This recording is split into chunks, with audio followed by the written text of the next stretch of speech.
Luke chapter 21, verses 1 to 37.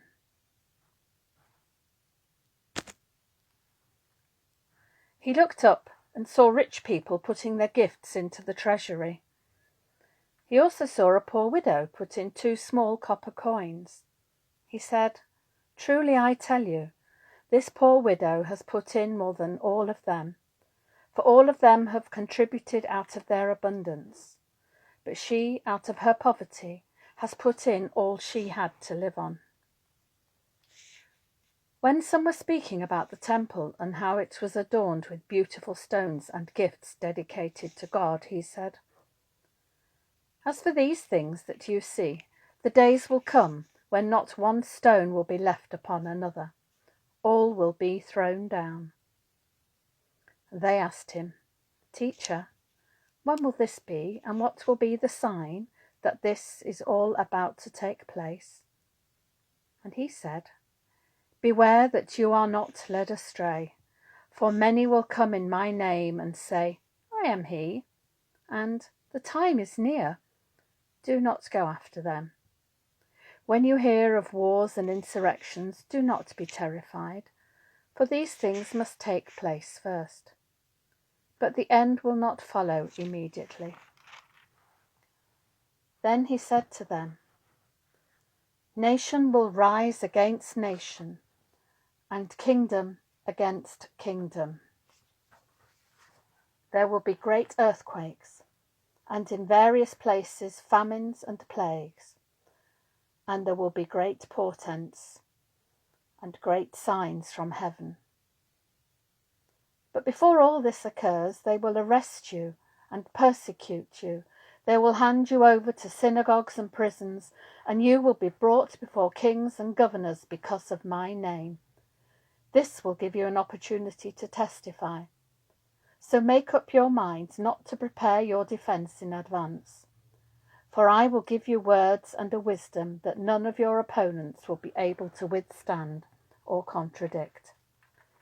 You will be betrayed even by parents and brothers, by relatives and friends, and they will put some of you to death.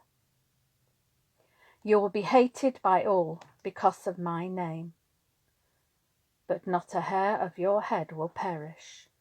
By your endurance you will gain your souls. When you see Jerusalem surrounded by armies, then know that its desolation has come near. Then those in Judea must flee to the mountains, and those inside the city must leave it, and those out in the country must not enter it. For these are days of vengeance, as a fulfillment of all that is written. Woe to those who are pregnant, and to those who are nursing infants in those days. For there will be great distress on the earth and wrath against this people. They will fall by the edge of the sword and be taken away as captives among all nations. And Jerusalem will be trampled on by the Gentiles, until the times of the Gentiles are fulfilled. There will be signs in the sun, the moon, and the stars, and on the earth distress among nations, confused by the roaring of the sea and the waves. People will faint from fear and foreboding of what is coming upon the world, for the powers of the heavens will be shaken. Then they will see the Son of Man coming in a cloud with power and great glory. Now when these things begin to take place, stand up and raise your heads, because your redemption is drawing near." Then he told them a parable. "Look at the fig tree and all the trees. As soon as they sprout leaves, you can see for yourself and know that summer is already near.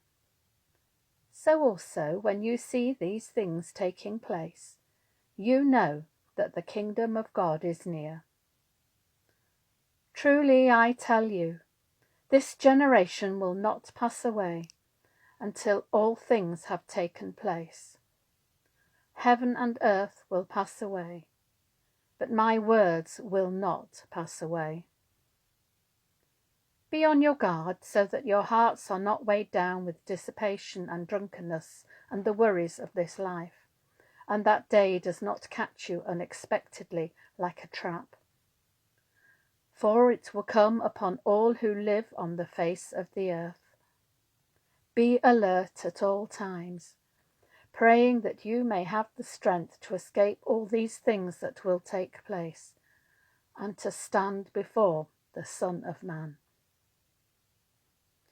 Every day he was teaching in the temple, and at night he would go out and spend the night on the Mount of Olives, as it was called. And all the people would get up early in the morning to listen to him in the temple.